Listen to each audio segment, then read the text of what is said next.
நம்ம எல்லாரும் ஜெபம் பண்ணுவோம் கர்த்தரை நோக்கி. எஸ் ஹல்லேலூயா. இந்த நாள் மாலை வேலை கூட்டத்தை கர்த்தர் நமக்கு ஆசீர்வதிக்க முடியாது. அருமையான தெய்வ மக்களே, நீங்கள் எல்லாரும் அங்கங்கே வந்திருக்கிற இடங்கள்ல சோதரம் நல்ல அமைதியாக வந்து பைபிளோடு டைரியோடு பாட்டு புக்கோடு பேனாவோடு தண்ணியோடு வந்து இருக்கும்படி கொஞ்ச நேரம் தான் நான் உட்கார போகிறோம். அந்த நேரம் அலட்சியம் பண்ணாமல் கர்த்தரை மகிமைப்படுத்தி கர்த்தரை துதித்து கர்த்தரை போற்றி பாடுவோம். கர்த்தரை நோக்கி நாம் பார்க்கலாம். எல்லாரும் கண்ணை மூடி சோத்திரம் சொல்லி சோமனும் எல்லாரும் கர்த்தரை நோக்கி கொஞ்சம் நேரம் சோத்திரம் சொல்லுங்க. சோமனும் பிதாவே துதிக்கிறோம் துதிக்கிறோம் துதிக்கிறோம் துதிக்கிறோம் துதிக்கிறோம் துதிக்கிறோம் துதிக்கிறோம் துதிக்கிறோம். வானாதி வானங்கள் கொள்ளாத எங்கள் அன்பு தெய்வமே, வானையின் சிங்காசனம் பூமியின் பாதப்படி என்று சொன்ன தெய்வமே, ஏசப்பாமை துதிக்கிறோம் துதிக்கிறோம் துதிக்கிறோம் துதிக்கிறோம் துதிக்கிறோம் துதிக்கிறோம் துதிக்கிறோம். மகா இறக்கமும் கிருபையும் தயவும் வல்லமையும் மாட்சிமையும் நிறைந்த ஆண்டவரே, உம்மை சோதரிக்கிறோம் சோதரிக்கிறோம் சோதரிக்கிறோம். ஜோதரா ஜோதரா ஜோதரா ஜோதரா ஜோதரா ஜோதரா ஜோதரா ஜோதரா ஜோதரா ஜோதரா. ஹல்லேலூயா. ரிகா பாலா பாரா பாரி விகால பௌரி ஷேல பௌரி நாவனி நிகாலபா. என் தெய்வமே ஜோதரா ஜோதரா ஜோதரா ஜோதரா ஜோதரா ஜோதரா ஜோதரா ஜோதரா ஜோதரா ஜோதரா ஜோதரா ஜோதரா. வைஜரோ ரிகா பாலா பாரா பாரி விகால பௌரி ஷேல பௌரி நாவனி காலபா. ரிகால பௌரி ஷேல பௌரி நாவனி காலபா ஷேலபா. ஏசபா ஜோதரா ஜோதரா ஜோதரா ஜோதரா ஜோதரா ஜோதரா ஜோதரா. அருமையான தெய்வ மக்களை நம்ம எல்லாரும் கர்த்தரை நோக்கி நாம் பார்ப்போம். மகா இறக்கமும் கிருபையும் தயவும் வல்லமையும் மாட்சிமையும் நிறைந்த எங்கள் அன்பு தெய்வமே, இந்த 7வது மாதம் 2வது நாள்ல இந்த மாலை நேரத்துல தாங்களுடைய சன்னிதானத்துல கூடி வரவும் பாடவும் ஆராதிக்கவும் சோதரிக்கவும் கர்த்தரை மகிமைப்படுத்தும் கர்த்தர் எங்களுக்கு உதவி செய்ததற்காக நன்றி செலுத்துகிறோம். கர்த்தர் பெரிய காரியங்களை செய்யுங்க. இந்த நாள்ல கூடி வந்திருக்கிற எல்லா பிள்ளைகளையும் கர்த்தர் ஆசீர்வதிங்க. இந்த பிள்ளைகளுடைய ஆண்டவரே சோதரம் தேவைகள் பூர்த்தியாக நாங்கள் செபிக்கிறோம். நாங்கள் பாடுகிற பாடலையும் ஆராதனையும் ஜெபத்தையும் வேத தியானத்தை கர்த்தர் எங்களுக்கு ஆசீர்வதித்தார். இயேசு ஜெபங்களல்ல பிதாவே. ஆமே ஆமே ஆமே. அருமையானவர்களே, நாம் ஒரு பாடலை பாடி கர்த்தரை மகிமைப்படுத்த போகிறோம். அருமையான சகோதரிகள் பாடுவார்கள். கர்த்தரை நாம் மகிமைப்படுத்த. அல்லேலூயா அல்லேலூயா அல்லேலூயா அல்லேலூயா. கர்த்தரை பாடி மகிமைப்படுத்தும்படியாக எல்லாம் இயேசு வல்லவர் நல்லவர் என்றும் நம்மை நடத்துவார் என்கிற பாடலை பாடி கர்த்தரை நாம் மகிமைப்படுத்த போகிறோம். எல்லாரும் உற்சாகமாக பாடி ஆண்டவருடைய சமூகத்தில் காணப்படுவோம். எல்லாம் இயேசு வல்லவர்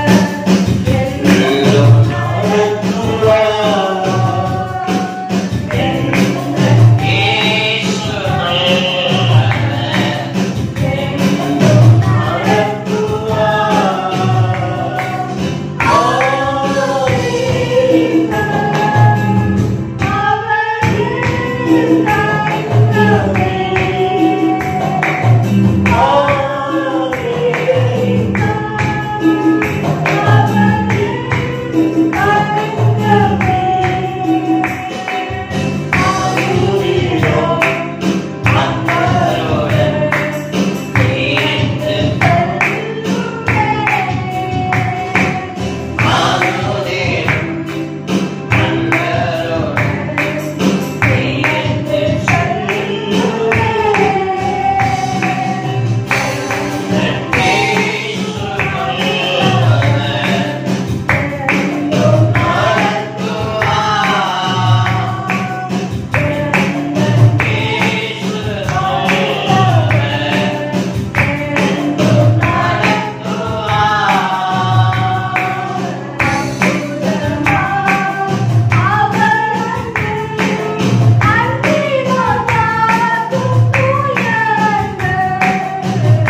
சற்று நேர கர்த்தரை நோக்கி நாம் பார்க்கலாம்.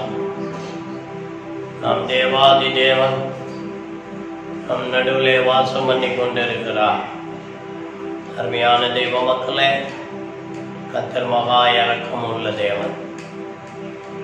இந்த 7வது மாதத்திலே 2வது நாளிலே மாலை நேரத்தில் வந்திருக்கிற நாம் ஆண்டவரை நோக்கி நாம் சோதரம் சொல்லி கர்த்தருக்கு மகிமை செலுத்துவோம். ஆண்டவரே, நீர் மகா இரக்கம் உள்ள தேவன், எங்கள் தயவுள்ள தேவன், அன்புள்ள தேவன், பரிசுத்தமுள்ள தேவன், ஜீவனுள்ள தேவன். ஆண்டவரே, நீர் இந்த மாலை வேளையில் எங்கள் நடுவில் வந்து அசைவாடுவீரால் எல்லாரும் கர்த்தரை நோக்கி தேவாதி தேவனை மகிமைப்படுத்தி நாம் சோதரம் சொல்லி கர்த்தரை ஆராதிக்கும், கர்த்தருக்கு நன்றி செலுத்துவோம்.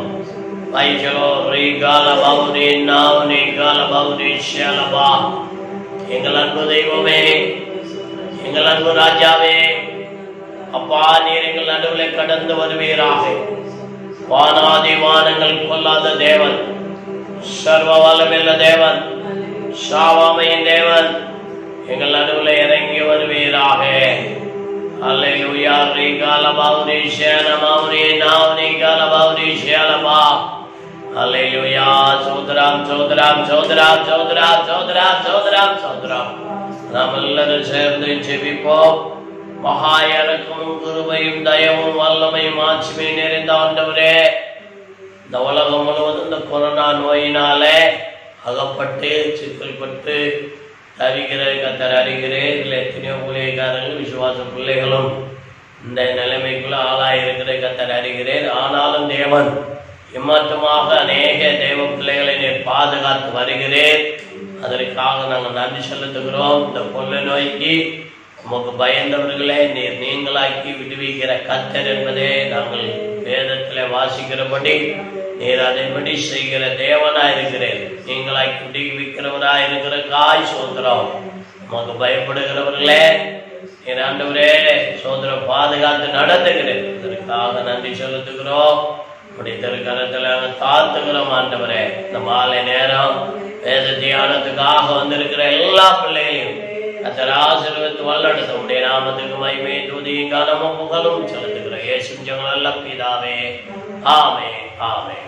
அருமையான தெய்வ மக்களே, நாம் இந்த ஜூலை 2வது நாள் வியாழக்கிழமை கடந்து வந்திருக்கிறோம். ஒரு வேத பகுதியை நாம் தியானிக்க போகிறோம். என்ன தியானம்னா பொருத்தனை என்கிற தலைப்புக்கு கீழே நாம் கர்த்தருடைய வார்த்தையை நிச்சயிக்கிற போகிறோம், தியானிக்க போகிறோம். பொருத்தனை, புறஜாதியார்கள், அந்நிய கடவுளை வணங்குகிறவர்கள் பொருத்தனைக்கு அவர்கள் சொல்வார்கள் நேர்த்தி கடன் அப்படின்னு சொல்லுவாங்க. நேர்த்தி கடன் அப்படிம்பாங்க. நேர்த்தி கடன் அப்படிங்கிற அவங்களுடைய வார்த்தை. நம்முடைய வார்த்தை பொருத்தனை அப்படின்னு சொல்லப்பட்டிருக்கு. இன்னைக்கு சாதாரணமாக இப்போ உள்ள உலகத்தில் ஜனங்கள் பொருத்தனை பண்ணுவது வழக்கமாக இருக்கிறது. எப்படிப்பட்ட நேரத்தில் பொருத்தனை பண்ணுவார்கள் அப்படின்னு சொல்லி பார்த்தா, சோதரம் யாக்கோவு கூட சொல்வார் அல்லவா.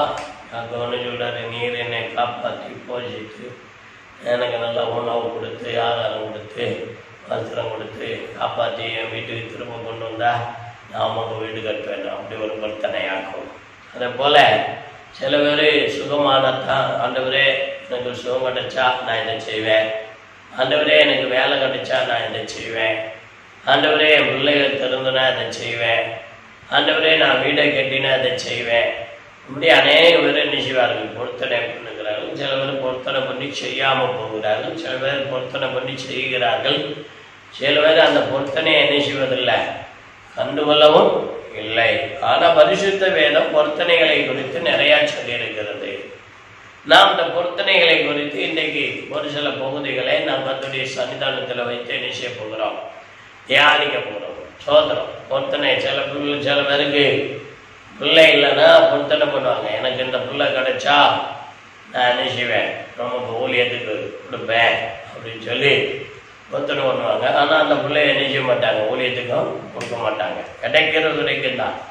போல நம்ம இன்னைக்கு பரிசுத்த வேதத்தில் பொருத்தனை குறித்து என்ன சொல்லுகிறது அப்படின்னு சொல்லி நாம் தியானிக்க போகிறோம். அருமையான தெய்வ மக்களே, இது ஒரு ஸ்டடி மாதிரி நமக்கு இருக்கிறதுனால நாம் இதை என்ன செய்ய போகிறோம்? தியானிக்க போகிறோம். என்ன தியானிக்க போகிறோம்? முதலாவது, தேவன் பொருத்தனையே என்ன செய்கிறார்? நினைவு கூறுகிறார். நாம பொருத்தனை பண்ணினோம்னா அதை செய்ய காலதாமதம் பண்ணுவோமானால் அதை தேவன் முதல்ல என்ன சொல்லுகிறார்? நினைவு கூற பண்ணுகிறார்.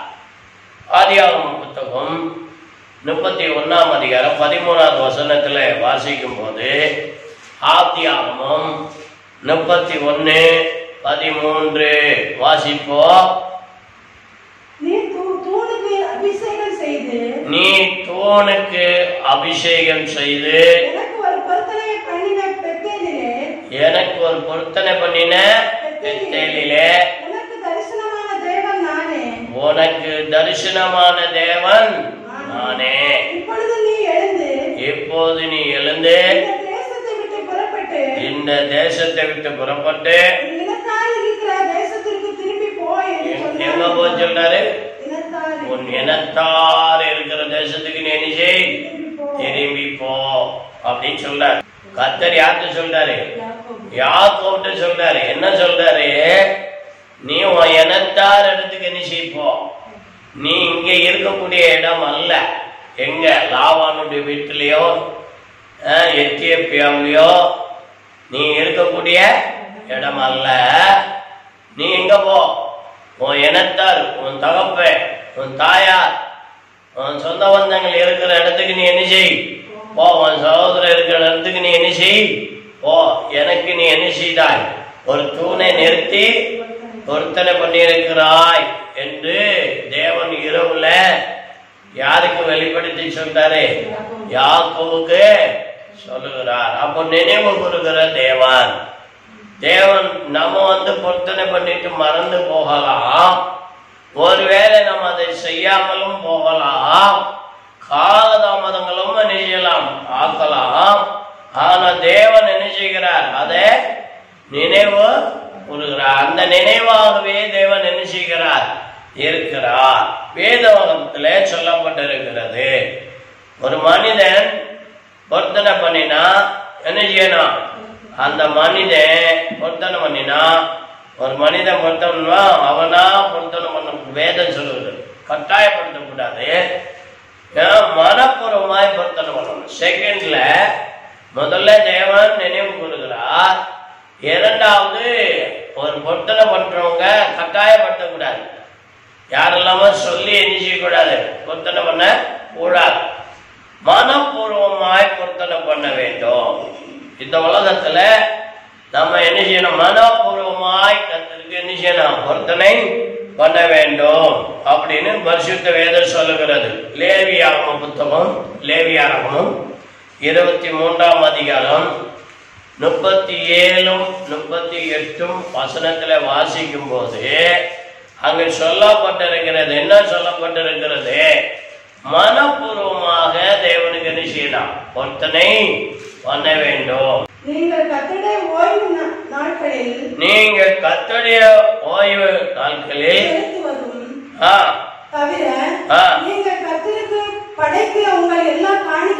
கர்த்தருக்கு படைக்கிற எல்லா காணிக்கைகளும் பொருத்தனைகளும் உற்சாக பலிகளும் தவிர நீங்கள் அந்தந்த நாளுக்கு தக்கதாய்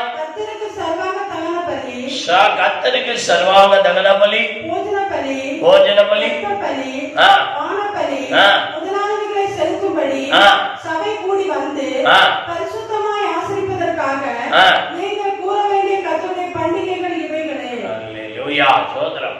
அப்போ உற்சாகமாய் பலி செலுத்தணுமா? அதுதான் அவர் சொல்றாரு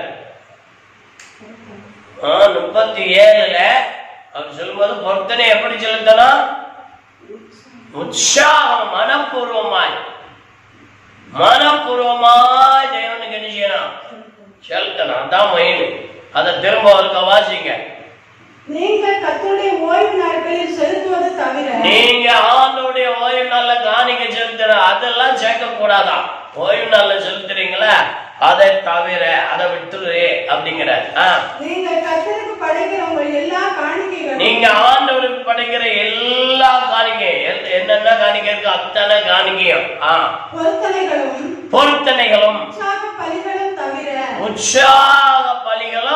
தவிர 37, 38 நீங்கள் அந்தந்த நாளுக்கு தக்கதாய் கர்த்தருக்கு சர்வாங்க தகன பலி, கர்த்தருக்கு சர்வாங்க தகன பலி, போஜன பலி, இரத்த பலி, பான பலி முதலானவைகளை செலுத்தும்படி சபை கூடி வந்து பரிசுத்தமாய் ஆசரிப்பதற்காக நீங்கள் கூற வேண்டிய கர்த்தருடைய பண்டிகைகள் இவைகளே.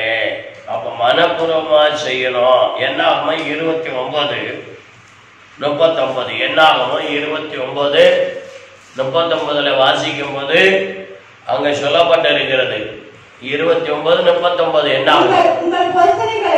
உங்கள் பொருத்தனைகளையும் உங்க உற்சாக பலிகளையும் உங்கள் சர்வாங்க தகன பலிகளையும் போஜன பலிகளையும் உங்கள் பான பலிகளையும் உங்கள் சமாதான பலிகளையும் அன்றி நீங்கள் உங்கள் பண்டிகைகளில் எல்லாம் இவைகள்தான். அது என்ன சொல்றாரு? அந்த பலிய உற்சாகமா செலுத்தணும். ஆமா, சோதரம் மனப்பூர்வமா செலுத்தணும். அது எப்படி செலுத்தணும்? உற்சாகமா செலுத்தணும். சோதரம் அதுல எந்த விதமான இது இல்ல, சந்தேகம் கிடையாது. உற்சாகமா மனப்பூர்வமாகவும் செலுத்தணும், உற்சாகமாகவும் செலுத்தணும். என்னாகுமா 30ஆம் அதிகாரம் 2வது வசனம். என்னாகுமோ 32. ஒருவன், நீங்களோ நானோ யாரோ ஒருவன் ஆண்டவருக்கு ஒரு பொருத்தனை பண்ணிட்டா, யாதொரு காரியத்தையும் செய்யும்படி ஆணையிட்டாச்சுன்னா, அந்த ஆத்மாவை எதுக்கு உட்படுத்திக்கிறான்? நிபந்தனைக்கு. அவன் சொல் தவறாமல்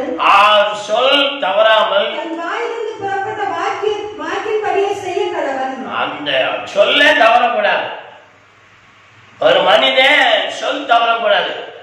நான் இந்த வருஷம் 10 ஆத்மாவை சம்பாதிப்பேன் அப்படின்னு சொல்லி பொருத்தனை பண்ணிட்டா, அவன் 10 ஆத்மாவை என்ன செய்யணும்? சம்பாதிக்கவே வேண்டும். ஒரு மனிதன் நான் இந்த வருஷம் ஒரு 10 அதிகாரம் நான் பைபிள் படிப்பேன் அப்படின்னு பொருத்தனை பண்ணிட்டானா, அவன் அந்த வருஷம் 10 அதிகாரத்தை என்ன செய்யணும்? ஒவ்வொரு நாளும் படிச்சு கொண்டே வரணும். இந்த வருஷம் நான் 3 முறை பைபிளை படிச்சு முடிப்பேன் அப்படின்னு பொருத்தனை பண்ணானா, அவன் என்ன செய்யணும்? 3 முறை பைபிளை படிச்சு முடிச்சே ஆகணும்.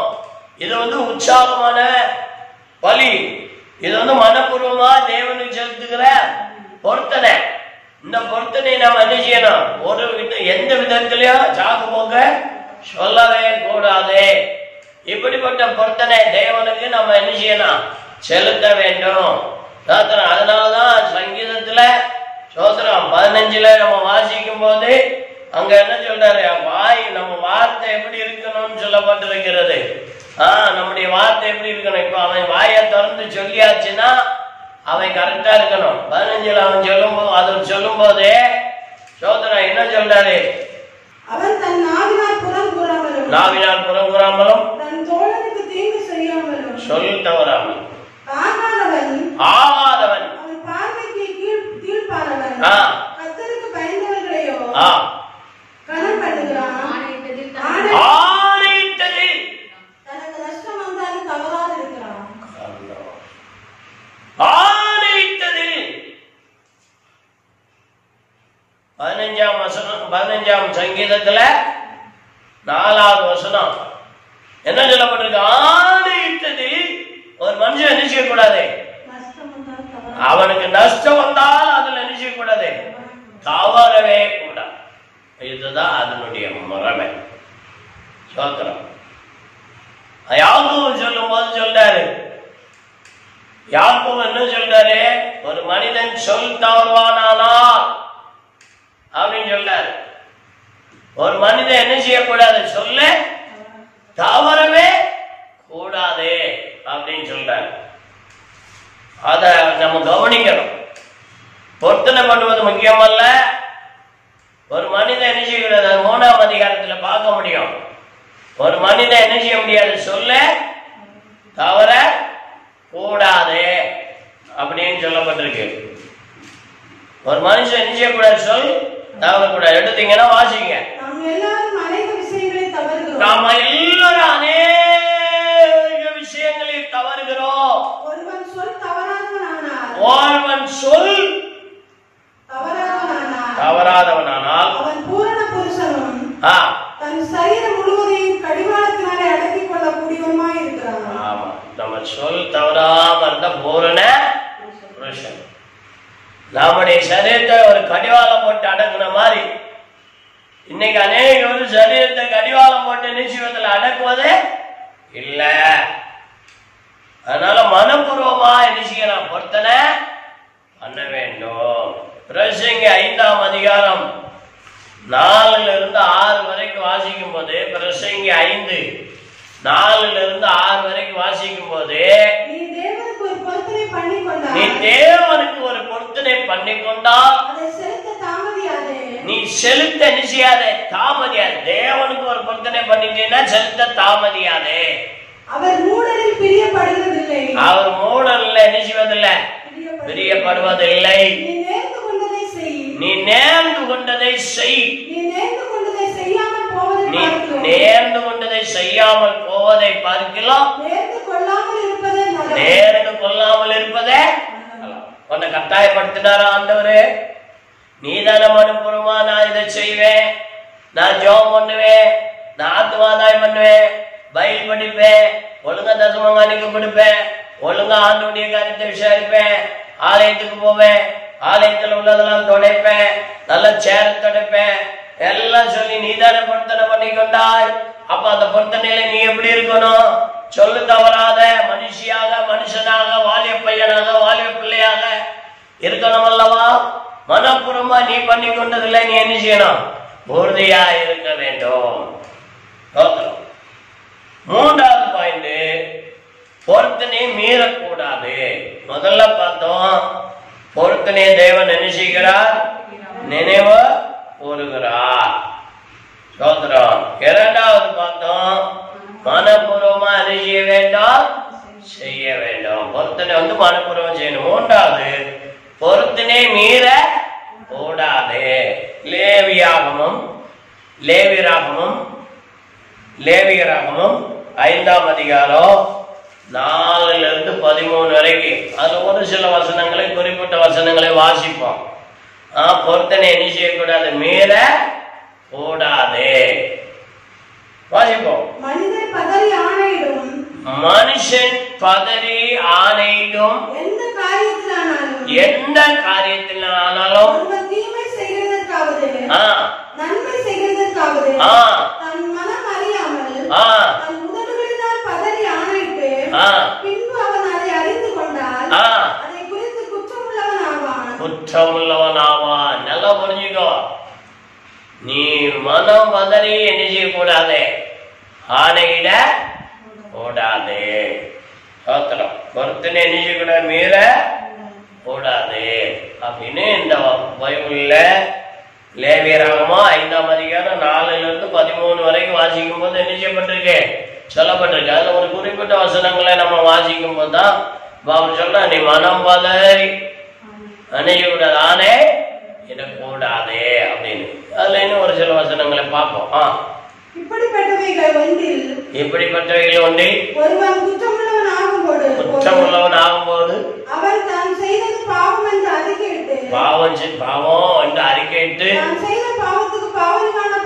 பாவ நிவாரண பலியாக ஆடுகளிலாவது வெள்ளாடுகளிலாவது ஒரு பெண் குட்டியை குற்ற நிவாரண பலியாக கர்த்தருடைய சந்நிதியில் கொண்டு வர வேண்டும். ஒண்ணு ஆடு இல்லைன்னா வெள்ளாடு இல்லைன்னா உனக்கு தகுதிக்கு தகுந்து சில இதுல சொல்லப்படும். உன்னால கொண்டு வர முடியலன்னா அது பறவைகள்ல இருந்து கொண்டு வரலாம். பறவைகள்லயும் உன்னால கொண்டு வர இயலாமைனா மாவுல கொண்டு வரலாம்னு சொல்லப்பட்டிருக்கு. அந்த மாவை குறித்து அங்க சொல்லப்பட்டிருக்கு பாருங்கள். அதுல என்ன சொல்லிருக்கு? நீ அப்படி உனக்கு ஒரு சூழ்நிலை நேரிட்டா நீ என்ன செய்யலாம்? மாவாவது என்ன செய்யலாம்? கொண்டு வந்து தேவனுக்கு என்ன செய்யலாம்? பலி செலுத்த வேண்டும்.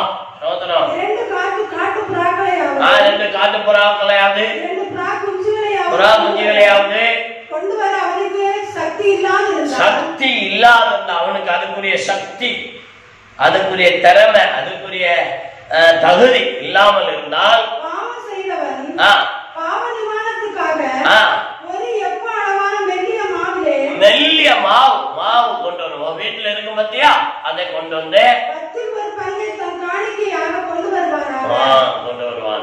பாவ நிவாரண பலி. அதாவது நீ மனம் பதறி சொன்னதற்கு, நீ பொருத்தனை செய்யாததுக்கு இது ஒரு எக்ஸ்ட்ரா கொடுக்கப்படுகிறது. பொருத்தனையை மீறக்கூடாது அப்படிங்கிறதுக்காக அந்த ஆத்மா விளையாடப்பட்டதுனால அது பாவத்துக்கு ஆளாகக்கூடாதுன்னு இந்த காரியத்தை சொல்றாரு. அதுல லேவியராகமத்துல 22ஆம் அதிகாரம் 18 இருந்து 25 வசனம் வரைக்கும் பார்க்கும்போது அங்கேயும் இந்த மாதிரி சொல்றாரு. 18 22ஆம் அதிகாரம் 18 இருந்து 25 வரைக்கும் வாசிக்கும் போது, நீ ஆரோடும் அவன் குமாரரோடும் இஸ்ரவேலின் புத்திரர் அனைவரோடும் சொல்ல வேண்டியது என்னவென்றால், இஸ்ரவேல் குடும்பத்தாரில் இஸ்ரவேல்ல தங்கியிருக்கிற அந்நியவன் தங்களுடைய பொருத்தனைகளின் படியே உற்சாகத்தின் பலியாயிலும் சர்வாங்க தகன பலியாயிலும் கர்த்தருக்கு தங்கள் காணிக்கையே அவர்கள் தங்கள் மனதின்படியே மாடுகளிலாகும் ஆடுகளிலாகும் வெள்ளாடுகளிலாகும்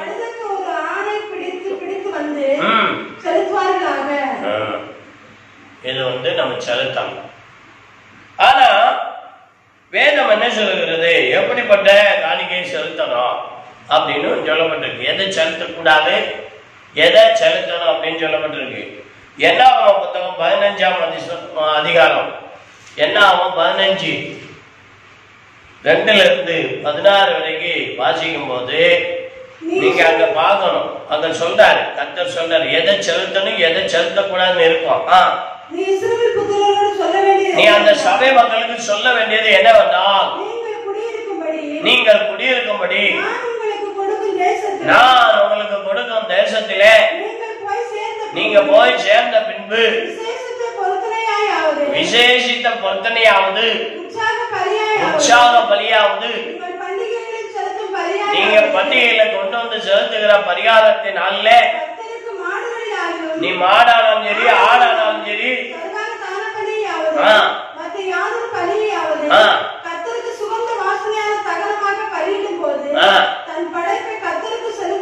நீ ஆண்டவருக்கு செலுத்துகிறவன்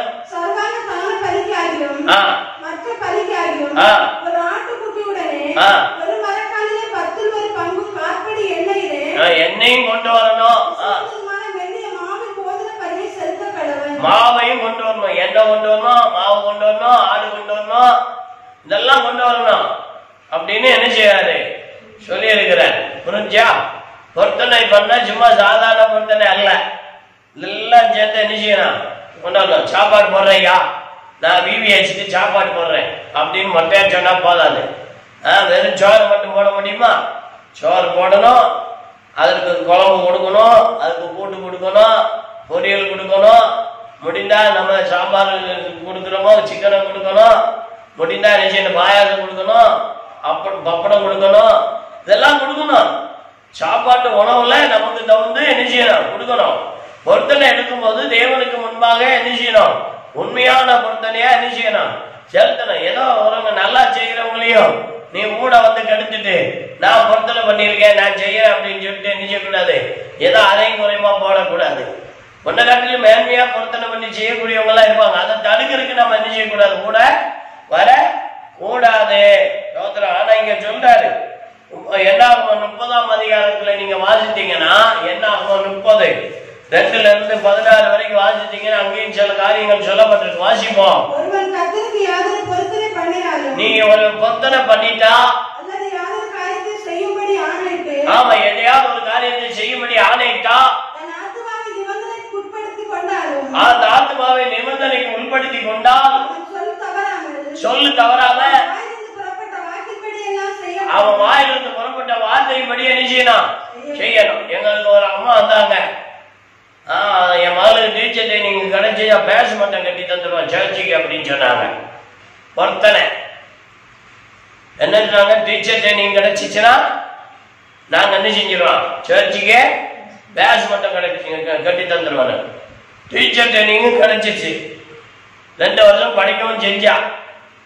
அப்புறம் கொஞ்ச நாள்ல என்ன செஞ்சிச்சு, வேலையும் கிடைச்சிருச்சு. ஆண்டவர் கிருபையா இலவசமா 1 ரூபா கட்டாம வேலையும் கிடைச்சிச்சு.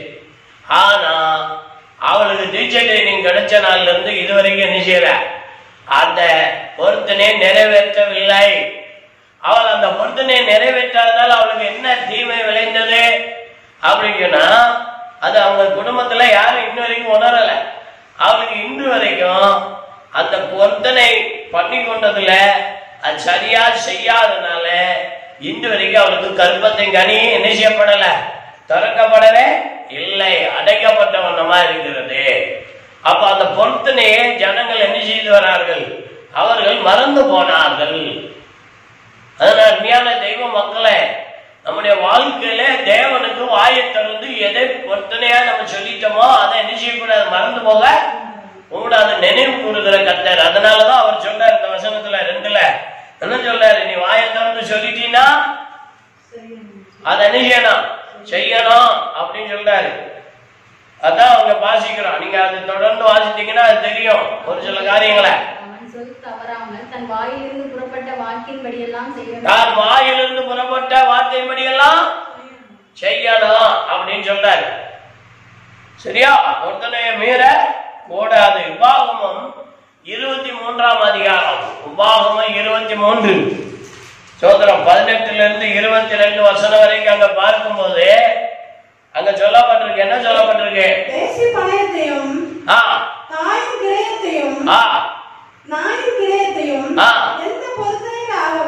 நீ என்னெல்லாம் என்ன சொல்றாரு, வேசி பணத்தையும் நாயின் கிரயத்தையும் எந்த பொருத்தனையிலும் ஆமா நீ எதை கொண்டு வரக்கூடாது, வேசித்தனம் பண்ணிட்டு அதுல கொண்டு வந்து என்ன செய்யக்கூடாது, கொண்டு வரக்கூடாது. வேசித்தனம் செலவு வேசித்தனம் பண்ணிட்டு கொண்டு வருவாங்க. நானே என் நண்பர் ஒரு இடத்துக்கு போயிருந்தோம். அப்போ அந்த வீட்டுக்கு போயிருந்தோம். அந்த வீட்டுல 3 பையங்க, சின்ன சின்ன பையங்க. அப்ப கேட்கும், என் நண்பர் கேட்கிற, நான் பார்த்துக்கிட்டே இருக்கிறேன், எங்கப்பா உங்க அம்மாவை எங்கன்னு கேட்கிறான். அவர் கேட்கிறாரு என் நண்பர். உடனே அம்மா எங்க போயிருக்காங்கன்னு எங்களுக்கு தெரியலங்கள், பாஸ்டர் எங்களுக்கு எங்க போயிருக்காங்கன்னே தெரியல அப்படின்னு சொல்றாங்க. நான் பார்த்துக்கிட்டே இருக்கிறேன். இவங்கிட்ட கேட்டா தெரியும் அப்படின்னு சொல்லிட்டு அவங்க ஃப்ரெண்டு ஒருவங்கிட்ட போயிருக்காங்க. அங்க போகும்போது எங்க போயிருக்காங்க அப்படின்னு சொல்லி கேட்கிறாங்க. யாரு விசுவாசிதான், நான் சொல்றேன். எங்க போயிருக்காங்கன்னு கேட்கும் போது அவங்க ஒரு சில விஷயத்தை சொல்றாங்க. எப்படி ஒரு இடத்துக்கு போயிருக்காங்க, தன் சரீரத்தை பணத்துக்கு என்ன செஞ்சிருக்காங்க, பேசி போயிருக்காங்க. அவ்வளவுதான், நான் ஓபனா சொல்றேன். வேசித்தனம் பண்ணுவதற்கு கிரயம் பேசி போயிருக்காங்க. வருவதற்கு இனி கொஞ்சம் நேரம் ஆகும் அப்படின்னாங்க. நானும் சரி இது போயிடலாம் அப்படி பிறவில்லான்னு உட்காந்து நின்று வேடிக்கை பார்த்துக்கிட்டே இருக்கிறேன். அந்த அம்மா ஒரு குறிப்பிட்ட நேரத்துல இரவு ஆயிட்டு 8 மணியை போல என்ன செய்கிறது, வருகிறது. அப்ப இவரு கேட்கிறார், நீ ஏன் இப்படி எல்லாம் செய்யறீங்கன்னு கேட்கும் போது அது அழுகிறது. 3 பிள்ளைகளை நான் காப்பாற்றுறதுக்கு வேற வழி இல்லை, அதனால என் சரீரத்தை என்ன செய்தேன், இவ்வளவு ரூபாய்க்கு நான் பேசி நான் போனேன் அப்படின்னு சொல்லி அழுகிறது. இது நான் வேடிக்கை பார்த்து கொண்டிருக்கிறேன், தெரியாத போல நான் அறிந்து கொண்டிருக்கிறேன். இது நேச்சுரல் நடந்த சம்பவம். நான் உங்களுக்கு முன்னத்துல பேசுகிறேன். நான் அறியாமல் இருந்ததுனால தெரியாத போல, நான் அதை கேட்காத போல நான் இருக்கிறேன். அப்ப அந்த அம்மா போயிட்டு வந்ததுல ஒரு சிறு காணிக்கையும் சாப்பாடுக்கும் என்ன செய்கிறது, பணத்தை கொடுக்கிறது. எனக்கு வயிறு கோபமும் ஒரு பக்கம், வேதனை ஒரு பக்கம். எனக்கு அதை சாப்பிட மனமும் இல்லை, அதுல 1 ரூபாய் வாங்கவும் எனக்கு எண்ணமும் இல்லை. அன்னைக்கு அதே இதோட வந்துட்டான். வந்து வீட்டுல பேசாம படுத்துட்டேன். சாப்பிடலேருந்து இன்ன வரைக்கும் எனக்கு ஞாபகம் இல்லை அதை. ஆனா அந்த நிகழ்வு எனக்கு காட்சி கண்ணில் இருக்கிறது. அருமையான தெய்வ மக்களை, இந்த வேசித்தனம் பண்ணிட்டு அதுல இருந்து காணிக்கை கொண்டு வந்து கொடுப்பது கர்த்தருக்கு அருவருப்பானது. அப்ப நாயினுடைய தலையை வச்சுட்டு அதை கொண்டு வந்து காணிக்கைக்கு செலுத்துவது கர்த்தருக்கு பிரியமில்லாதது. அப்புறம் என்ன செய்யக்கூடாது? அருவருப்பு. இதெல்லாம் நீங்க பொருத்தனை பண்ணி என்ன செய்யக்கூடாது? கொண்டு வர ஓடாது. இது நீ ஆண்டவருடைய சன்னிதானத்தில் இது மீறுகிறது மாதிரி. அதனால அதை கவனிக்க வேண்டும். அநேக விஷயங்கள் என் வாழ்க்கையில ஊழிய பாதையில நான் பார்த்திருக்கிறேன். எல்லாவற்றையும் சொல்லி எனக்கு என்ன செய்ய முடியாது, நேரத்தை போக்குவதற்கு முடியாது. ஆனா இங்க சொல்றாரு, பொருத்தனை நீ என்ன செய்யக்கூடாது, மீற கூடாது அப்படின்னு சொல்றாரு. 4வது பாயிண்ட், பொருத்தனையின் கிரயத்தை கணக்கு என்ன செய்ய வேண்டும், பார்க்க வேண்டும். 4வது பாயிண்ட், பொருத்தனையின் கிரயத்தை கணக்கு பார்க்க வேண்டும். வாசிங்கள் லேவியாகமம், லேவி 27ஆம் அதிகாரம் 1-25 அந்த அதிகாரம், அந்த வசனங்கள் எல்லாம் நீங்க பாத்தீங்கன்னா ஒரு சில வசனங்களை மட்டும் வாசிப்போம். மீதி நீங்க வீட்டுல எடுத்து அழகா வாசித்துக்குங்கள், வாசியுங்கள். 1வது வசனம் வாசிப்போம். ஆண்டவர் மோசேயை பார்த்து சொல்றாரு, இந்த மக்களுக்கு சொல்ல வேண்டியது என்னவென்றால், எவனாவது ஒருத்தன் ஒரு பொருத்தனை பண்ணிட்டான்னா, பொருத்தனை பண்ணினவன் மதிப்பின்படி கர்த்தருக்கு உரியவர்கள். 20 வயது முதல் 60 வயதுக்கு உட்பட்ட ஆண்களை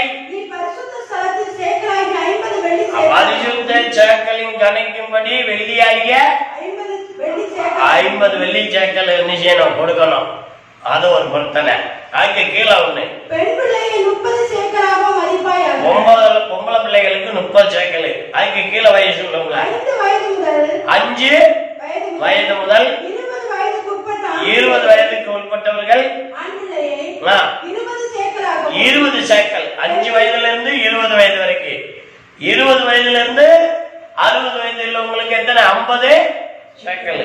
சரியா? அது பொம்பளைகளுக்கு 20. சரியா? அடுத்து 5 வயதுல இருந்து 20 வயது பிள்ளைகளுக்கு 10 சேக்கல். சரியா? அடுத்து 1 மாத பிள்ளைகளிலிருந்து 5 வயதுக்கு உட்பட்ட ஆண் பிள்ளைகளுக்கு 5 வெள்ளி சேக்கல். பொம்பளை பிள்ளைங்க 1 வயதுல இருந்து 5 வயது உள்ள பிள்ளைகளுக்கு 3 சேக்கல். கணக்கு இது எது, எந்த கணக்கின்படி? ஆசிரியப்பு கூடாத கணக்கின்படி. 60 வயதுல இருந்து 60, 65, 70 அப்படி மேற்பட்டவங்க எல்லாம் 15 சேக்கல். பெண்பிள்ளைகள் 10 சேக்கல் கொடுக்கணும். இது கணக்கு. உன் மதிப்பின்படி ஒருத்தன் செலுத்த முடியாத ஒரு தரித்திர, இதை கொடுக்கறதுக்கு நாதி இல்ல, வக்கு இல்ல அப்படிங்கிறவனுக்கு அவன் ஆசாரியனுக்கு முன்பாக வந்து நிக்கணும். ஆசாரி அவனை பார்த்து மதிக்கணும். அவனுக்கு மதிக்கணும். அவனுக்கு திராணிக்கு ஏற்றபடி மதிப்பான். யாரு? ஆசாரி மதிச்சு சொல்லலாம். சரியா? நீ இப்படி கிரயத்தை நிச்சயம் செலுத்த வேண்டும் அப்படின்னு சொல்லப்பட்டிருக்கு. அதுல நீங்க ஒரு 20, 21, 22 அங்கிட்டு கூட்டி படிச்சு பாருங்க. லாஸ்ட்ல போய்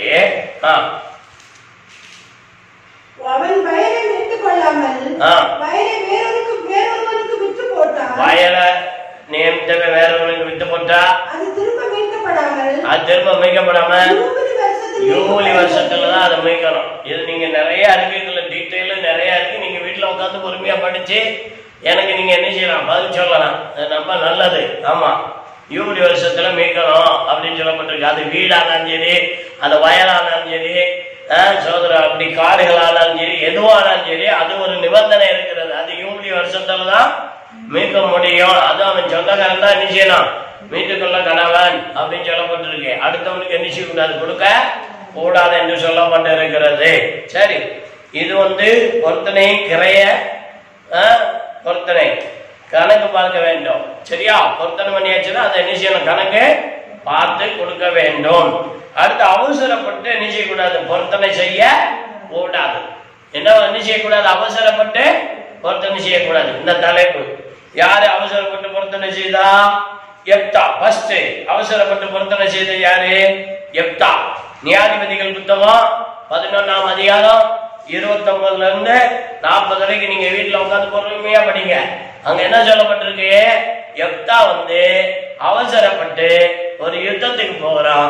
அந்த யுத்தத்துக்கு போன இடத்துல அவன் சொல்றான், நான் ஜெயிச்சுட்டு வெற்றியோடு திரும்புவேன், ஆனால் என் வீட்டு வாசல்ல இருந்து எனக்கு எது எதிர்பட்டு வருகிறதோ அதை நான் உங்களுக்கு என்ன செய்வேன், பலி செலுத்துவேன். அப்ப ஆடு வந்தாலும் சரி, மாடு வந்தாலும் சரி, அப்போ நாய் வந்தாலும் சரி, பூனை வந்தாலும் சரி, எது வந்துச்சுனோ அப்படின்னு சொன்னான். ஆனா இவன் எது மனைவி வருவாளா ஏத்து, இல்ல இவன் வேலைக்காரங்க ஏத்து வருவாங்களான்னு தெரியல, இல்ல இவன் பிள்ளை ஏத்து வருமானு இவனுக்கு தெரியல. அவசரப்பட்டு வாயை விட்டு பொறுத்தனை பண்ணி விட்டான். இப்ப பண்ணுன உடனே இவன் எதிர்பார்க்காத ஒன்று, ஒரே மகள் என்ன செஞ்சா, இவனுக்கு ஏத்து வந்து விட்டான். உடனே அழுகுறான், ஐயோ அழுகுறான். இன்னைக்கு நிறைய பேர் அவசரப்பட்டு பொருத்தனை பண்ணிட்டு எப்தாவது போல ஓடா அழுகுறாங்க. ஆனா எப்தாவது பரவாயில்ல, அவசரப்பட்டு பொருத்தனை பண்ணி அந்த பொருத்தனையை என்ன செய்தான், தேவனுக்கு செய்து முடித்தான். இன்னைக்கு நிறைய பேர் அவசரப்பட்டு பொருத்தனை பண்ணிடுவாங்க, ஆனா செய்யவே மாட்டாங்க. இதுதான் இயல்பு. நாங்க ஒரு ரூம் வீட்டுல பாசஸ் வந்தா தங்குற மாதிரி ஒரு ரூம் கட்டணும் முடிவு எடுத்தோம். அவர் ஐயா சொன்னாரு, நான் ஒரு 10 மூட்டை சிமெண்ட் மூட்டை வாங்கிட்டாரு. அந்த ரூமும் கட்டி நல்லா அழகா வச்சாச்சு. இன்னும் வரைக்கும் அந்த 10 மூட்டை சிமெண்ட் என்ன செய்யல, வரவே இல்லை, நிறைவேற்றலை. பொருத்தனை பண்ணிட்டு சோதனம் இதை போல நிறைய சொல்ல முடியும். எனக்கு கணக்கு இருக்க சொல்லிக்கிட்டே போகலாம் விஷயங்களை. நான் பொருத்தனை பண்ணிட்டு என்ன செய்தாங்க, நிறைவேற்றாம இருக்க. ஆனா எப்தா அப்படியே இல்ல, பொருத்தனை பண்ணிட்டான். ஆனா எழுத்து வந்தது மக அழுதான் புலம்பினான். மகளும் என்ன செய்தான், அதை அழுதால் புலம்பினான். ஆனாலும் தேவனுடைய பார்வையில உண்மையா இருக்குன்னு மகளும் சொல்லிட்டா, இதுக்கு என்னப்பா உங்க பொருத்தனையை நிறைவேற்றுங்க, நான் என்ன செய்கிறேன், அதற்கு ஆயத்தமா இருக்கிறேன்னு சொல்லி அதற்கு எப்தா அவசரப்பட்டு பொருத்தனை பண்ணினால தன்னுடைய மகளை என்ன செய்தான், இழந்து போனான். அவசரப்படக்கூடாது. பொருத்தனை பண்ணுவதில் என்ன செய்யக்கூடாது, அவசரப்படக்கூடாது. ரெண்டாவது பொருத்தனை பண்ணல யாரு அப்படின்னு சொல்லி பார்த்தீங்கன்னா, நியாயாதிபதிகள் புத்தகம் 21ஆம் அதிகாரம் 5லிருந்து 5-6 வசனத்தை வாசிக்கும் போது, கர்த்தருடைய சந்நிதியில் யாரு, மிஸ்பாவுக்கு வராதவன் நிச்சயமாய் கொலை செய்யப்பட கடவன் என்று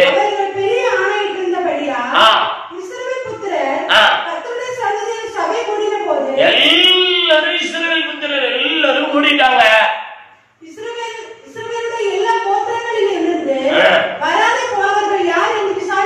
விசாரித்த போது பென்யமீனுக்கு ஒருத்தரம் வரல. இவன் என்ன சொல்லி அவசரப்பட்டு இது பண்ணான்னு தெரியுமா, பென்யமீன் கோத்திரத்திற்கு யாரு நிச்சயிக்கிற பொண்ணு கொடுக்க கூடாது, பொண்ணு எடுக்க கூடாது. அவசரப்பட்டு பொருத்தனை, அவசரப்பட்டு பொருத்தனை பண்ணிட்டாங்க. யோசுவா யுத்த களத்துக்கு போன போது உடன்படிக்கை ஒண்ணு பண்ணிட்டாங்க. யார்கிட்ட, கிபியோனிட்ட. அவசரப்பட்டு இப்ப அவசரப்பட்டு இஸ்ரவேலர்கள் என்ன சொல்லிட்டாங்க, பென்யமீன் கோத்திரத்துக்கு வருமானம் பொண்ணு கொடுக்கவும் கூடாது, இது பண்ணக்கூடாது அப்படின்னு சொன்னே ரொம்ப கஷ்டம். இன்னைக்கு அநேக பேர் அவசரப்பட்டு என்ன செஞ்சுறாங்க, பொருத்தனை பண்ணுகிறதை பார்க்கிறோம். அப்போஸ்தலர் நடபடிகள்ல 23ஆம் அதிகாரம் 12வது வசனத்துல 40 மனிதர்கள் ஒரு பொருத்தனை பண்ணுகிறாங்க. என்ன பொருத்தனை, அவசரப்பட்டு பொருத்தனை, பவுலை கொலை செய்யணும், அது பொருத்தனை. ஆமா பாத்தீங்க, ஒருமித்து புசிப்பதும் இல்லை என்று சபதம் பண்ணி கொண்டார்கள். இதெல்லாம் தேவையா ஐயா? பவுலை என்னைக்கு கொலை செய்ய முடியுமா? கர்த்தர் கையில இருக்கிற பவுலை கொலை செய்வது இந்த 40 பேர் முடிவு எடுத்துட்டான். ஆனா பவுலை 40 பேர் கொலை செஞ்சானா? அது வரைக்கும் இவன் சாப்பிடாம இருந்தானா? ஒரு மனிதனை கொலை செய்வதற்காக இவன் சாப்பிட மாட்டேன்னு சொல்லி 40 பேர் என்ன செய்கிறான்? முடிவு எடுத்து இருக்கிறான். இப்போ ஆனா இங்க என்ன நடக்குது? நான் அவசரப்பட்டு பொருத்தனை நடக்கிறது. பவுலை இந்த 40 பேர் சேர்ந்து என்ன செய்யல? கொலை செய்ய முடியவே முடியல. அதனால அவசரப்பட்டு என்ன செய்யக்கூடாது? பொருத்தனை செய்ய கூடாது. 6வது பொதுவான பொருத்தனைகள். பொதுவான பொருத்தனைகள். ஃபர்ஸ்ட் யாக்கோவுடைய பொருத்தனை. யாக்கோவு என்ன பொருத்தனை பண்ணுகிறார்? நான் போற வழியிலே நீங்க என்ன செய்யணும்? என்னை காப்பாற்றி என்ன ஆதியாகமம் 28ஆம் அதிகாரம் 20ல இருந்து 22 வசனம் வரைக்கும் வாசிக்கும் போது 3 வசனங்கள் 20, 21, 22ல வாசிக்கும் போது யாக்கோவு ஒரு பொருத்தனை பண்ணுகிறார். என்ன பொருத்தனை? யாக்கோவு தேவன் என்னோடு இருந்து நான் போகிற இந்த வழியிலே என்னை காப்பாற்றி உண்ண ஆகாரமும் உடுக்க வஸ்திரமும் தந்து என்னை என் தகப்பன் வீட்டுக்கு திரும்ப கொண்டு வந்தால் கர்த்தர் எனக்கு தேவனா இருப்பார். நான் தூணாய் நிறுத்தின இந்த கல் தேவனுக்கு வீடாகும். தேவனீர் எனக்கு தரும் எல்லாவற்றிலும் உமக்கு தசமமாக கொடுப்பேன் என்று சொல்லி பொருத்தனை பண்ணிக்கிட்டான். இவன் உண்மையாவே பொருத்தனை பண்ணிக்கிட்டான். தேவ சமூகத்துல தசமாங்காணிக்க இவனை கொடுன்னு சொல்லி கர்த்தர் என்ன செய்யல? சொல்லவும் இல்ல, இவன் இது பண்ணல. ஆனா இவனாவே என்ன செஞ்சிட்டான்? பொருத்தனை பண்ணி கொண்டான். யூதர்கள்ல இப்படி வழக்கம், பொருத்தனை பண்ணி கொள்வது இந்த வழக்கமானது. அதை அவர்கள் செய்வதில்லை, கொஞ்சமா என்ன செய்வதில்லை, தயங்கவும் போவதில்லை. அதனால இத இங்க பொருத்தனையை பார்க்க யூதர்கள் இப்போ யாக்கோவு என்ன செய்யறாரு? பொருத்தனை பண்ணி இந்த பொருத்தனை என்ன செய்தான்? நிறைவேற்றினான்னு சொல்லி பின்பகுதியில என்ன செய்கிறோம்? வருகிற நாட்கள்ல அதை நம்ம வாசிக்கிறோம். அடுத்த வருகிற அதிகாரங்கள்ல என்ன செய்ய முடியும்? வாசிக்க முடியும். அவன் பண்ணின பொருத்தனை என்ன செய்தான்? செய்து நிறைவேற்றினான் என்று நம்ம வாசிக்க முடியும். சரியா? சோதர அடுத்த அண்ணால் ஒரு பொருத்தனை பண்ணுகிறான். 1 சாமுவேல் புத்தகம் 1ஆம் அதிகாரம் 11வது வசனம். 1 சாமுவேல் 1ஆம் அதிகாரம் 11வது வசனம் வாசிக்கும் போது பார்த்து என்ன மறவாம நினைத்தள்ளி எனக்கு ஒரு ஆண் பிள்ளை கொடுத்தினால் அவன் உயிரோடு இருக்கும் சகல நாளும் நான் அவனை யாருக்கு ஒப்புவிப்பேன்? கர்த்தருக்கு ஒப்பு கொடுத்துருவேன். பாருங்க, தாய் பண்ண புத்தனை பாருங்க. அவன் முடிய கூட வெட்ட மாட்டான், தொடக்கூட மாட்டேன் அப்படின்னு ஒரு பொருத்தனை பண்றான். யாரே? அண்ணால் சின்ன பிள்ளையிலே கொண்டு வந்து விட்டுருவேன். அவன் சவர முடிய கூட வலிக்க மாட்டேன், வெட்ட மாட்டேன். சோதனை பொருத்தனையை பாருங்க. 27வது வசனம் வாசிக்கும் போது 27 இந்த பிள்ளைக்காக விண்ணப்பம் பண்ணினேன். கர்த்தரிடத்தில் கேட்டபடி எனக்கு கொடுத்தாரு. ஆமா, கர்த்தருக்கே கொடுக்கிறேன். கர்த்தருக்கே அப்படின்னு யார்கிட்ட கொண்டு போய் கொடுத்தாச்சு? ஏலிட்ட கொண்டு போய் சர்ச்சில் கொடுத்தாச்சு. சின்ன பிள்ளைதான், சிறு பிள்ளையிலே என்ன செஞ்சாச்சு? கொண்டு போய் தெய்வ சமூகத்துல ஒப்படைச்சாச்சு. பொருத்தனை, பொதுவான பொருத்தனை. நிறைய பேர் இன்னைக்கும் பொருத்தனை பண்றாங்களா? எனக்கு குழந்தை கிடைச்சா இந்த பிள்ளை என்ன செய்யும்? ஊழியத்துக்கு ஒப்பு கொடுப்பேன். எனக்கு குழந்தை கிடைச்சா இந்த செய்வேன், அதை செய்வேன் அப்படின்னு சொன்னாங்க. ஆனா அண்ணா அப்படி இல்லை. எனக்கு குழந்தை கிடைச்சா அந்த குழந்தைய உமக்கே என்ன செஞ்சிருவேன்? கொடுத்துருவேன் அப்படிங்கிறான். உண்மையிலே ஆண்டவருக்கு அவருக்கு கொடுத்ததுனால அவளுக்கு திருமணம் செய்யப்பட்டது. குழந்தைகள் கர்த்தர் என்ன செய்தார்? கொடுத்தா. அதுதான் ஒரு குழந்தையை கொடுத்தா. ஆனா அவர்களுக்கு இந்த ஒரு குழந்தைக்கு மேல ஆண்டவர் என்ன செய்தார்? அநேக குழந்தைகளை கொடுத்தார். கிட்டத்தட்ட 6 பேர் வரைக்கும் என்ன செய்தார்கள்? திரும்பவும் பிறக்கறதுக்கு வாய்ப்புகளை தேவன் என்ன செய்தார்? கட்டளைத்தார். எல்கானா ஒரு பொருத்தனை பண்ணுகிறான். 1 சாமுவேல்ல 1ஆம் அதிகாரம் 21வது வசனம். எல்கானா ஒரு 21 வருஷம் அவன் பண்ணின பொருத்தனையின்படி வருஷாந்தரம் பலியையும் வருஷம் எல்கானா வருஷம் நான் என்ன செஞ்சிருவேன்? ஆண்டவருக்கு பொருத்தனைய செலுத்திடுவேன். வருஷம் தவறாம போய் ஆண்டவருக்கு காணிக்கைகளை பலிகளை யார் செலுத்தி வந்தா? எல்கானா செலுத்தி வந்தார். யோபு ஒரு பொருத்தனை பண்ணுகிறார். யோபு என்ன பொருத்தனை பண்ணுகிறார்? கண்ணோடு ஒரு பொருத்தனை பண்ணுகிறார். யோபு 31ஆம் அதிகாரம் 1வது வசனம். 31:1 யோபு பண்ணுகிற பொருத்தனையை பாருங்கள். யோபு என்ன சொல்லுகிறார்? கண்ணோட பொருத்தனை பண்ணி கண்ணோடு உடன்படிக்கை பண்ணினேனா ஒரு கன்னிகை மேல் நிறைவாயிருப்பது எப்படி? கண்ணோடு யாரு பொருத்தனை பண்ணிட்டா? யோபு. ஏன்?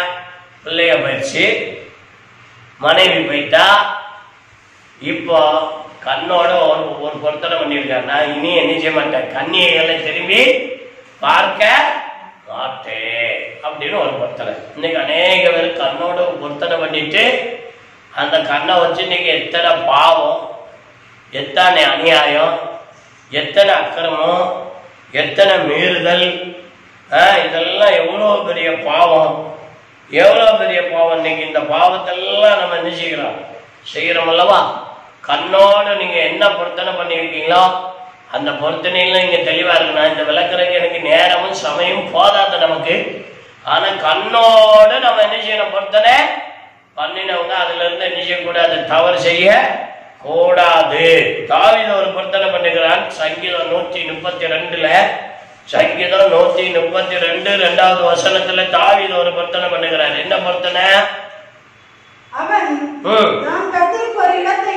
நான் கர்த்தருக்கு ஒரு இடத்தையும்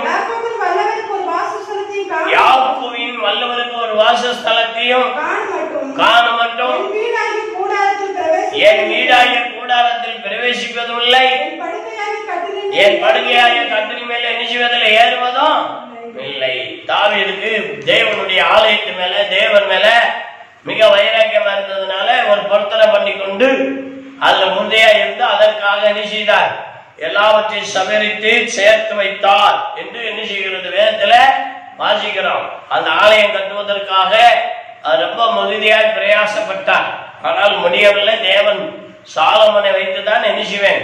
கட்டுவேன் என்று கர்த்தர் சொல்லிவிட்டார். அதனால தாவீது அந்த இடத்துல சந்தோஷப்பட்டு கொண்டார் ஒழிய, ஆனாலும் தன்னுடைய பிள்ளை கட்டட்டும் அப்படின்னு சொல்லி இவனுடைய பெருந்தொகை பங்கை என்ன செய்தான்? கர்த்தருக்காக அங்கே சேகரித்து வைத்ததை குறித்து நாம் என்ன செய்கிறோம்? வேதத்துல வாசிக்கிறோம். அருமையான தெய்வ மக்களை, யோனா ஒரு பொருத்தனை பண்ணுகிறார். சீக்கிரமா நான் முடிக்க போகிறேன். யோனா 2ஆம் அதிகாரம் 9வது வசனம். யோனா எழுதின புத்தகம் 2:9 வாசிக்கும் போது அங்க யோனா ஒரு பொருத்தனை பண்ணுகிறார். 2:9 நான் என்ன சொல்றாரு? ஸ்டார்டிங்ல இருந்து வாசிங்க. நானோவெனில் துதியின் சத்தத்தோடு உமக்கு என்ன செய்வேன்? பலியிடுவேன். நான் பண்ணின பொருத்தனையே செலுத்துவேன். ரட்சிப்பு நீங்க என்ன பொருத்தனை பண்ணாலும் யாருடையது? ரட்சிப்பு கர்த்தருடையது. கடைசி ஒரு வசனத்தை வாசிங்க, முடிப்போம். சோதரம் அப்போஸ்தலர் 18:18 பவுல் அநேக நாள் அங்கே தரித்திருந்த பின்பு சகோதரரிடத்தில் உத்தரவு பெற்றுக்கொண்டு தனக்கு ஒரு பிரார்த்தனை உண்டாயிருந்தபடி அவருக்கு ஒரு பிரார்த்தனை உண்டாயிருந்தபடினால் பட்டணத்தில் தலை சமரம் பண்ணிக்கொண்டு சீரியா தேசத்துக்கு போக கப்பல் ஏறினார். பிரார்த்தனைக்கு அவரு தன்னை ஜெபத்துக்குன்னு என்ன செஞ்சிட்டாரு? ஆர்ப்பணிச்சு. அதனால இன்னைக்கு பொருத்தனையை பற்றி நம்ம நிறைய பார்த்தோம். முதல்ல எதுல இருந்து பார்த்தோம்? சோதரன் முதல் பொருத்தனை என்ன பொருத்தனை? சோதரன் தேவன் பொருத்தனைய நினைவு கொடுக்கிறார். 2வது என்ன பார்த்தோம்? என்ன செய்யணும்? மனப்பூர்வமாய் பொருத்தனை என்ன செய்யணும்? செலுத்தணும். மூணாவது என்ன பார்த்தோம்? பொருத்தனையை மீற கூடாது. நாலாவது என்ன பார்த்தோம்? பொருத்தனையும் கிரையத்தை செலுத்த வேண்டும், கணக்கு பார்த்து செலுத்தணும். அஞ்சாவது அவசரப்பட்டு நிச்சய பொருத்தனை செலுத்தக்கூடாது. ஆறாவது பொதுவான பொருத்தனை. இப்படியாக பொருத்தனை 6 பொருத்தனைகளை பார்க்க கர்த்தர் உதவி செய்தார். கூட்டத்துக்கு வந்த எல்லாரையும் கர்த்தர் ஆசீர்வதிப்பார். நம்ம எல்லாரும் முழங்கால் படிட்டு கர்த்தரை நோக்கி நாம் செபிக்கலாம். மகா இறக்கமும் கிருபையும் தயவும் வல்லமையும் மாட்சிமையும் நிறைந்த ஆண்டவரே, இந்த ஸ்டடிக்கு வந்த எல்லா பிள்ளைகளும் கர்த்தர் ஆசீர்வதியும். உடைய நாமத்தை மயப்படுத்த எங்களுக்கு உதவி செய்யும். ஆண்டவரே, இந்த வேத வாக்கியங்களை உடைய பிள்ளைகளுக்கு கொடுத்திருக்கிறோம். மிக பிரயோஜனமா இருக்க கர்த்தர் உதவி செய்வீராக. யூடியூப்லயும் கான்ஃபரன்ஸ் காலையும் ஆண்டவரே சோதரம் பேஸ்புக்லயும் வந்த ஒவ்வொருவரையும் கர்த்தர் ஆசீர்வதிக்க நாங்கள் ஒப்பு கொடுக்கிறோம். பெரிய காரியங்களை செய்து வல்லோட தேசம் ஜெகம் நல்ல பிதாவே. ஆமே ஆமே ஆமே. அல்லேலூயா அல்லேலூயா அல்லேலூயா. சோதர ஆண்டவராய் இயேசு கிறிஸ்து நாமத்தால் உங்களை எல்லாரையும் நான் வாழ்த்துக்கிறேன். கர்த்தர் பெரிய காரியங்களை செய்வாராக. ஆமே ஆமே.